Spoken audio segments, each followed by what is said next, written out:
Hallelujah. प्रभु की महिमा हो। मेरे प्यारे भाई बहन जितना लोग इस यूट्यूब चैनल को देख रहे हैं, मैं उन सभी को प्रभु यीशु मसीह के नाम से जय मसीह की। तो आज मेरा जो टॉपिक है, जो हमारे जीवन में होते हुए आया और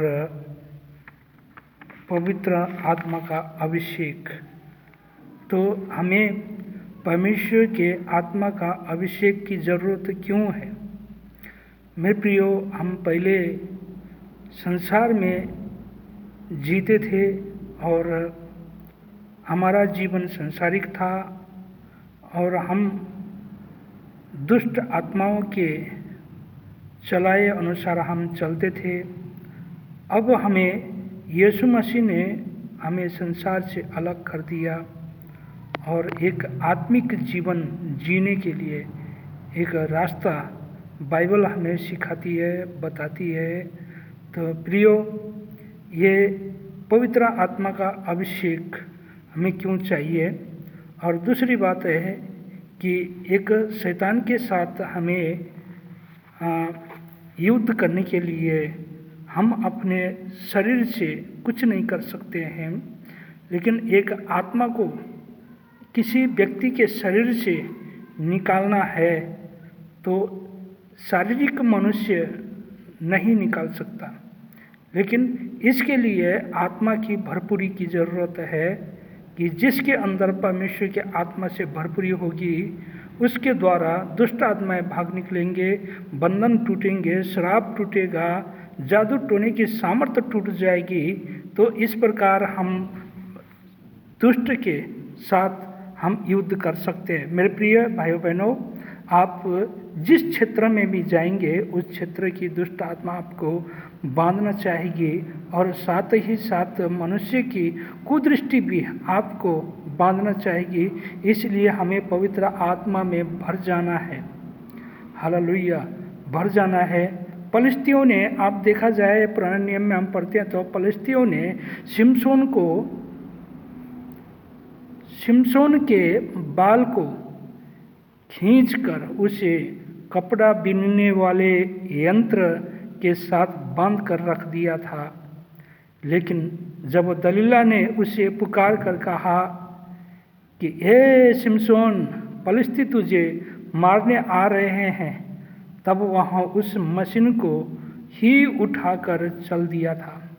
हालेलुया, क्योंकि उसके अंदर एक पवित्र आत्मा का अभिषेक था। वो परमेश्वर के एक नाजिर था, परमेश्वर का चुना हुआ व्यक्ति था। फलिस्ती कई बार शिमशोन को बांध कर रख देते थे। एक बार उन्होंने उसे शहरपनाह के बड़े फाटक के साथ बांध रखा था, लेकिन जब उसे मालूम हुआ कि यहाँ के लोग मुझे बांध कर रखने की कोशिश कर रहे हैं, तो वहाँ उस बड़े फाटक को उठाकर वहाँ से चल दिया था, भाग गया था। पवित्र आत्मा की भरपूरी का जीवन यही है मेरे प्रियो। चाहे किसी भी शहर का दुष्ट आत्मा क्यों ना हो, किसी भी क्षेत्र का भूत क्यों ना हो, या कुदृष्टि डालने वाली आत्मा क्यों ना हो, इन सारे खतरों से परमेश्वर के आत्मा आपको बचा सकता है। क्या आपने शिमशोन के जीवन चरित्र को ध्यान पूर्वक पढ़ा है? शिमशोन को बारंबार इन 3 तरीकों से बांधने के कोशिश की गई थी। इसलिए हमारे जीवन में भी इन बंधनों का सामना करना पड़ सकता है। मेरे प्रियो, मैं आपको ये बाइबल से मैं बताना चाहता हूँ कि लेकिन इससे बचने का उपाय बताना चाहता हूँ। और परमेश्वर ने शिमशोन के जीवन से सीखने के लिए कई शिक्षाओं को रखी है। जब दलीला ने शिमशोन शिमशोन को पुकार कर कहा, हे शिमशोन पलिश्ती तुझे घात करने आ रहे हैं। तब वहाँ उठकर आगे चलता रहा। शत्रु इर्द गिर्द थे, पर वह स्वतंत्र होकर घूमता रहता था। भाइयों बहनों, हमें आत्मा से भरपूर रहने की आवश्यकता है। आत्मा में भरपूर नहीं रहने के कारण शैतान कई लोगों को बर्बाद कर दिया है, परंतु इन बातों पर विजय प्राप्त करने के लिए परमेश्वर हमें आत्मा की भरपूरी में रहने की सलाह देता है। हालेलुया।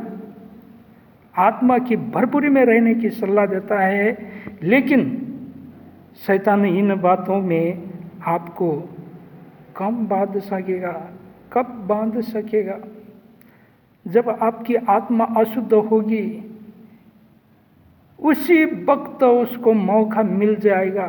बाइबल हमें सावधान रहने के लिए कहती है, अपनी आत्मा को अशुद्ध मत होने दो, अपनी आत्मा को अशुद्ध मत होने दो। शांति का परमेश्वर आप ही तुम्हें पूरी रीति से पवित्र करेगा। हालेलुया। और तुम्हारी आत्मा, प्राण और देह हमारे प्रभु यीशु मसीह के आने तक पूरे और निर्दोष और सुरक्षित रखेगा। हालेलुया। सुरक्षित रहे बोलता है, बाइबल कहती है उसके प्रकट होने के समय तक, उसके आने तक निर्दोष और सुरक्षित रहे। पहला थिस्सलुनीकियों 5:23 में हम पढ़ते हैं, अपनी आत्मा, प्राण और देह यीशु मसीह के आने समय तक पवित्र रखना चाहिए। हमारी आत्मा में कई प्रकार की गंदगियां आ सकती है, पर एक ही बात के द्वारा आपकी आत्मा अशुद्ध हो सकती है, वो है व्यभिचार। जो प्रभु की संगति में रहता है वह उसी के साथ एक आत्मा हो जाता है। व्यभिचार से बचे रहो। हालेलुया। व्यभिचार से बचे रहो। पहला कुरिन्थियों 6:17-18, जब आप किसी के साथ गलत संबंध या शारीरिक संबंध, किसी के साथ किसी प्रकार के गंदा काम या पाप करते हैं, चाहे अपनी पत्नी को छोड़कर किसी और के साथ, चाहे शादी के बाद या शादी के पहले,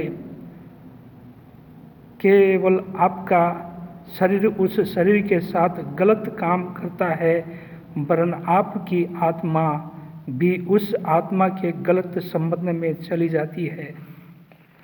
हालेलुया। गलत संबंध में चली जाती है।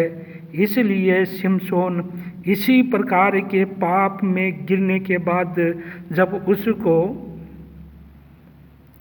बांध कर कहा गया कि पलिश्ती आ गए, तब उसने यहाँ सोचा कि मैं पहले की तरह उठ कर जाऊंगा, परंतु वहाँ ऐसा नहीं हो सका।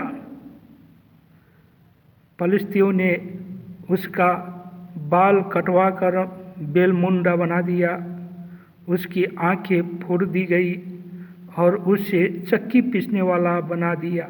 हालेलुया। चक्की पीसने वाला बना दिया।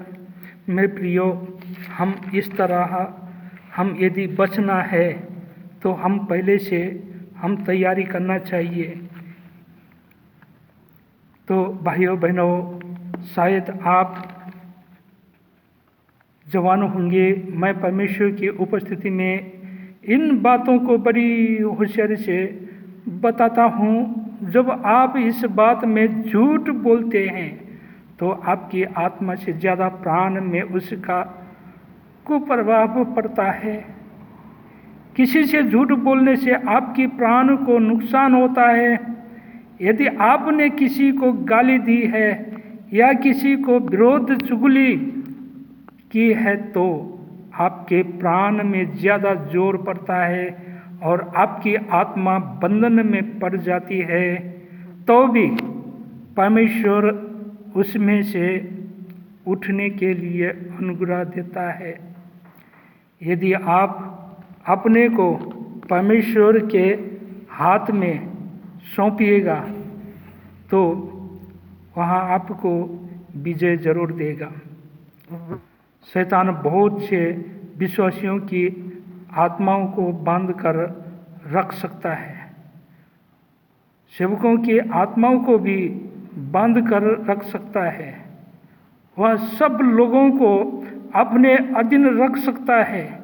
इसलिए मैं आप सबों से मैं कहता हूँ कि किसी भी रीति से कभी इसके लिए शैतान को जगह ना दे। हालेलुया। शैतान को जगह ना दे। हमें यहीं पर शैतान का सामना करना है। इससे विजय प्राप्त करने का एक ही उपाय है, प्रतिदिन आत्मा में भर कर रहिए। जब आप हर घड़ी आत्मा में भरे रहेंगे तो जिस तरह पूरी तरह हवा से भरे हुए गेंद को मारने से पैर दर्द करता है, शैतान आप पर हमला करके थक जाएगा, हार जाएगा। सो इन बातों में होशियार रहिए। आमीन। प्रियो, हमारे शरीर में कई प्रकार के हमला होते हैं, बाहर से लड़ाइयाँ होती है, बहुत सारे बातें हमें भले बुरे कहते हैं, हमें गालियाँ देते हैं, हमारी निंदा की जाती है, हमें मारने के लिए आते हैं। तो इसीलिए शैतान आपके शरीर में हमला करने की कोशिश करेगा। यदि हम बारिश में भीगेंगे तो सर्दी पकड़ेगी, क्योंकि यहाँ प्राकृतिक नियम का उल्लंघन है। ओस में सोएगा तो सिर दर्द होगा, रात में पेड़ के नीचे सोएगा तो आपको सांस लेने में तकलीफ होगी, क्योंकि रात के समय पेड़ पौधे कार्बन डाइऑक्साइड छोड़ते हैं। सो ये सारे कार्य प्राकृतिक नियम के विरोध है। हालेलुया। तो यदि इन कारणों से बीमारी आएगी तो आप किसके पास जाएंगे? डॉक्टर के पास? डॉक्टर के पास जाना गलत नहीं है, क्योंकि गलत हो गया है, इसलिए ठीक करने के लिए दवा की जा रही है। मान लीजिए किसी को टीबी है, यदि वहाँ आपके सामने आकर खांसेगा और तब आप उससे नहीं बचेंगे तो उसका कीटाणु आपके अंदर आ सकता है, क्योंकि यहाँ बीमारी इस तरह फैलती है।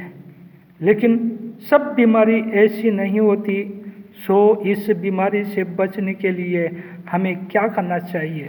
यदि बातचीत करते समय वह खांस रहा हो तो हम किताब या किसी वस्तु या अपने हाथों को मुंह पर आड़ कर सकते हैं।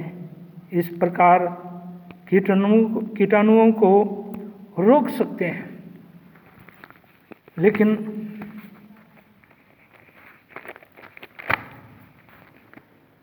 लेकिन कुछ बीमारी ऐसी है जिनकी पहचान डॉक्टर भी नहीं कर सकेगा।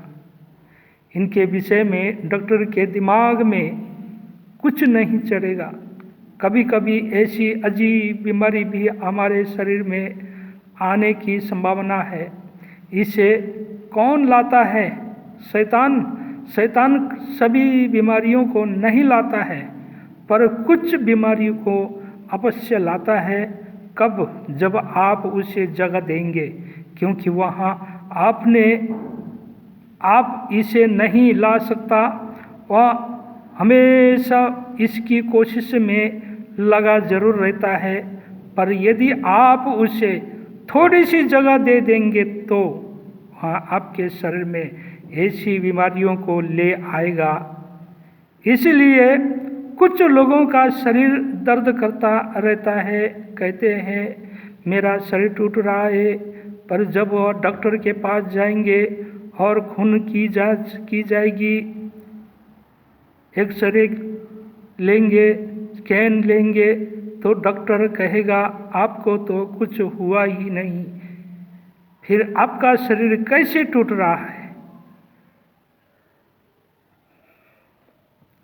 इसी से छुटकारा पाने के लिए परमेश्वर प्रार्थना को रखा है। मैं इस बात के विषय में ज़्यादा बताना चाहता तो हूँ, लेकिन मेरे पास समय नहीं है। आत्मिक जीवन, प्रार्थनामय जीवन, विश्वास, धार्मिकता, ये सब बातें हमारी सुरक्षा के लिए दी गई है।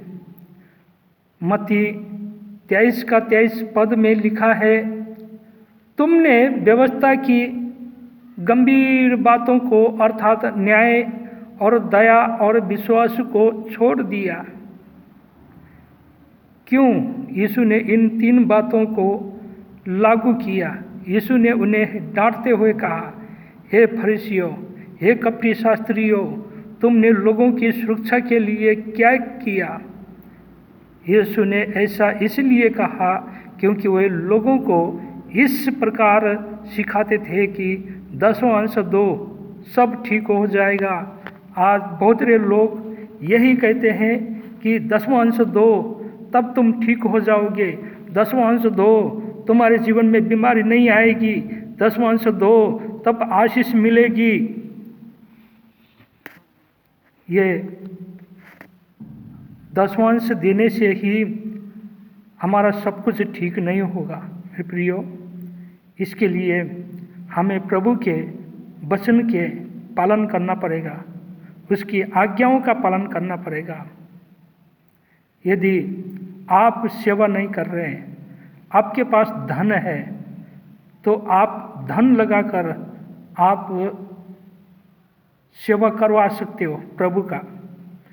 आप सुसमाचार सुनाने के लिए नहीं जा सकते हैं, आपके पास पैसा है तो आप पैसा देकर सेवा करवा सकते हैं।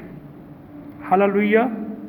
इसलिए चाहे भले आप सेवा नहीं कर रहे हैं, एक देने का सेवा कर रहे हैं, तो आपको भी जरूरी है कि प्रार्थना पूर्वक जीवन जिए। हमारे सेवक भाई बहन, सभी विश्वासी गण, सब एक प्रभु के सेवक लोग हैं। हमें याद रखना चाहिए, हमारी सुरक्षा 10वां अंश देने से नहीं होती है। इसका मतलब यह नहीं कि आप 10वां अंश देना बंद कर दे। 10वां अंश अवश्य दे, लेकिन यहाँ जान लीजिए कि 10वां अंश देने से हमारी सुरक्षा नहीं होती है। हमारी सुरक्षा धार्मिकता, विश्वास और दया में है। जो कर्मंश हमारा जिलम, ढाल तथा टोप है, इन हथियारों को पहनना हमारा काम है। मन मस्तिष्क के साथ हृदय जुड़ा हुआ है। हमारा हृदय प्रभु में आने के फलस्वरूप साफ हो जाता है, परंतु शैतान इसे खराब कर सकता है। यदि यह ऐसा कर पाता है तो धीरे धीरे हमारे हृदय में छेद हो जाएगा। हमारा विवेक ठीक से काम नहीं करेगा, हमारा चित्र डगमगा जाएगा। हम परमेश्वर की इच्छा या उसके विचारों को हटा देंगे। हम परमेश्वर के राज्य के योग्य नहीं रहेंगे। यीशु ने क्या कहा? तुम मुझे हे प्रभु कहकर पुकारते हो और कहते हो, मैंने तेरे नाम से भूत भगाया, भविष्यवाणी की, पर मैं उससे साफ कह दूंगा। यीशु कहता है, साफ कह दूंगा, मैं तुम्हें नहीं जानता, क्योंकि तुम परमेश्वर की इच्छा पूरी नहीं करते हो। मत्ती 7 का 22 से 23 में हम पढ़ते हैं तो इन सारी बातों को वहाँ पर लिखा गया है। हालेलुया। इसलिए मेरे प्रिय भाइयों बहनों, हमें स्वर्ग राज्य से अलग करना ही शैतान का उद्देश्य है। इसलिए आपके मन को खराब करने वाली बातों से अलग रहिए। मन को खराब करने वाली बातों के देखने, सुनने व कहने से दूर रहिए। इन परिस्थितियों का सामना करने के लिए विश्वास का ढाल ले लीजिए और संघर्ष हमारे जीवन में लगातार बना रहता है। जिंदगी में अंत विजय पाने के लिए परमेश्वर के इन हथियारों को ले लीजिए जो हमारी सुरक्षा और हमें स्थिर रहने के लिए हैं। सिपाहियों सैनिकों को इतना बड़ा बड़ा बेल्ट क्यों दिया जाता है? कमर कसने के लिए। यदि एक ढीला ढाला पैंट पहने हुए व्यक्ति को एक बेल्ट लगा देंगे तो वह कैसा चलेगा? सो बेल्ट हमें दृढ़ स्थिर रखने के लिए है। यहाँ हमें सिया या सांप या आग के ऊपर से चलने की ताकत देता है। इसलिए हमेशा सत्य को कमर में बांधे रहिए। हमेशा सुसमाचार की जूतियाँ पहने रहिए। यह आपको सुरक्षित रखेगा। तीसरा, आत्मा का तलवार यानी परमेश्वर का वचन रूपी तलवार यह किस लिए है? शैतान को मारने के लिए। शैतान यीशु के पास आकर उससे पत्थर को रोटी बनाने के लिए कहा, पर यीशु ने क्या कहा? लिखा है।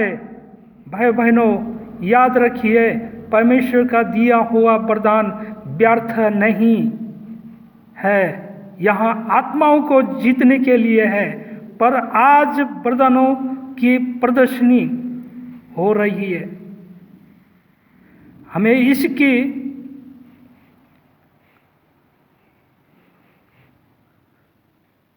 दुरुपयोग नहीं करना चाहिए। शैतान ने कहा पत्थर को रोटी बनाइए। शैतान ने यीशु को कहा पत्थर को रोटी बनाइए, परंतु यीशु ने जवाब दिया, लिखा है कि मनुष्य केवल रोटी से नहीं जीवित नहीं रहता। फिर तुरंत शैतान ने कहा, तुम ऊपर से कूद जाओ, क्योंकि लिखा है कि यदि तुम कूद भी जाओगे तो स्वर्गदूत तुम्हें हाथों हाथ उठा लेंगे। हालेलुया, उठा लेंगे, लोगों उठा लेंगे। परंतु यीशु का जवाब वही था, वरदान दिखाने के लिए नहीं है। ये परमेश्वर के दिए हुए वरदान को दिखाने के लिए नहीं है। उसने कहा, लिखा है कि पर परमेश्वर की परीक्षा मत करो, परमेश्वर की परीक्षा मत करो। शैतान फिर यीशु के पास आया और सारी दुनिया को दिखाकर कहा, ये सब मुझे दिया गया है। हालेलुया, ये सब मुझे दिया गया है। वह सुख वह खुद मानता है कि यह सब मेरा नहीं है, बल्कि मुझे दिया गया है। पर क्या उसे किसी ने यह सब दिया था? नहीं, उसने यह सब लूट कर रखा है। हालेलुया, उसने यह सब लूट कर रखा है। क्या परमेश्वर ने शैतान को सोना लोवान भाई लोवान लो भाई, चांदी लो भाई, महिमा लो भाई कहकर सब कुछ दिया था? नहीं। हालेलुया, नहीं। वो झूठ बोला, क्योंकि वो झूठ का पिता है। वो आरंभ से झूठ बोलता आया, तो इसीलिए इसने कहा मुझे दिया गया है। परंतु प्रभु ने कहा, सिर्फ परमेश्वर को दंडवत करो, उसको छोड़कर और किसी को नहीं। इस तरह प्रभु यीशु ने शैतान की हर परीक्षा में विजय हुआ। हर बार उसने परमेश्वर के वचन से शैतान का सामना करते हुए कहा, लिखा है। हालेलुया, लिखा है। मेरे भाई बहन, आप मन में यहाँ ठान लीजिए, जो चट्टान पर घर बनाएगा वह स्थिर रहेगा, पर जो बालू पर घर बनाएगा और जब आंधी आएगी, लहरें उठेगी, तब सब कुछ मिट जाएगा। सो चट्टान पर खड़ा होने वाला कौन है? वही जो वचन पर स्थिर रहता है। चट्टान पर खड़ा होने वाला कौन है? जो वचन पर स्थिर रहता है। परमेश्वर का वचन हमें शैतान को मार भगाने के लिए दिया गया है। हालेलुया। तो चौथी बात सुन लीजिए, और अंतिम बात, हमारा ऑर्डर विमान के आवाहन के विषय में बताने वाले यंत्र को रडर कसते हैं। इसलिए प्रभु ने कहा, आत्मा में भरकर प्रार्थना करो तो तुम्हें अगुवाई मिलेगी। सच, परमेश्वर ने हमारी सुरक्षा के लिए कितने साधनों को बना रखा है। हालेलुया। और इन्हें अपनाने से हम जीतेंगे, लेकिन इसका इस्तेमाल करना या नहीं करना आपके हाथ में है। हम इसे ले भी सकते हैं और नहीं भी, या हम इसे लेकर रख रहे हैं, पर जो कोई इसका इस्तेमाल करेगा वह जरूर विजयी जीवन प्राप्त करेगा। हालेलुया। सो प्रार्थना कीजिए, प्रभु तूने मेरे लिए जो भी हथियार रखा है मैं उन्हें पहन लूँ। प्रार्थना कीजिए मेरे प्रियो, पहन लूँ, पहन कर उनका इस्तेमाल करूँ ताकि विजय की ओर आगे बढ़ता जाऊँ। भाई बहनों, मैं आपको फिर इस बात को मैं बताना चाहता हूँ कि स्वर्ग राज्य किसके लिए है? हम जय पाने वालों के लिए। हालेलुया। किसके लिए स्वर्ग राज्य? हम जय पाने वालों के लिए। प्रभु यीशु ने कहा, जो जय पाएगा वही मेरे साथ सिंहासन पर बैठेगा। जो जय पाएगा उसे जीवन के वृक्ष का फल मिलेगा। जो जय पाएगा उसे मैं अपने मंदिर का खंभा बनाऊंगा। जो जय पाएगा उसे मैं जीवन का मुकुट दूंगा। सो यदि हम जय पाने वाले हैं तो आइए हम प्रार्थना करें और प्रभु को धन्यवाद दें कि प्रभु से कहिए, प्रभु इन सारी हथियारों को मैं लेकर मैं खड़ा होना चाहता हूँ। प्रभु मुझे स्थिर कर, मुझे प्रकाशन दे, मुझे अपने वचनों का प्रकाशन दे ताकि मैं शैतान का सामना कर सकूं। याकूब की पत्री में 4:7 में हम पढ़ते हैं तो वहाँ पर लिखा है कि तुम परमेश्वर के अधीन में होकर शैतान का सामना करो तो वहाँ तुम में से भाग निकलेगा। हालेलुया। परमेश्वर ने हमारे लिए कितना सुंदर इंतजाम कर रखा है, पर कभी कभी हम इसको हल्का समझते हैं। आइए हम अपने हथियारों को बांध ले, चाहे कोई भी समस्या आए, चाहे कोई भी बंधन आए, हम उसी के विरुद्ध खड़े हो जाएंगे और जय पाएंगे। हालेलुया। आइए मेरे प्रियो, मेरे साथ प्रार्थना कीजिए कि आपके जीवन में कोई भी समस्या हो, दुख हो, परेशानी हो, तो आज परमेश्वर आपके जीवन में एक नया काम करने के लिए जा रहा है। हालेलुया। आपके जीवन में एक नया काम करने के लिए जा रहा है। आइए हम मिलकर प्रार्थना करेंगे। प्रभु धन्यवाद परमेश्वर, जितने लोग प्रभु ये वचन को सुनते हैं प्रभु, उनके जीवन में प्रभु आप काम कीजिए पिता। हाँ प्रभु यीशु, कोई भी बीमारी क्यों ना हो, कोई भी समस्या क्यों ना हो, कोई भी बाधाएं क्यों ना हो प्रभु, आपके सामने सब कुछ प्रभु टूट जाते हैं परमेश्वर, सब कुछ सही हो जाता है पिता, क्योंकि आप मुर्दों को जिंदा करने वाला, आप जीवित परमेश्वर है, आप में जीवन है प्रभु यीशु। कोई भी बीमारी यीशु के नाम से दूर हो जाए पिता। मैं आपको धन्यवाद करता हूँ राजा, आपके नाम की महिमा हो यीशु के नाम से। आमीन आमीन। Praise the Lord. प्रभु की महिमा हो।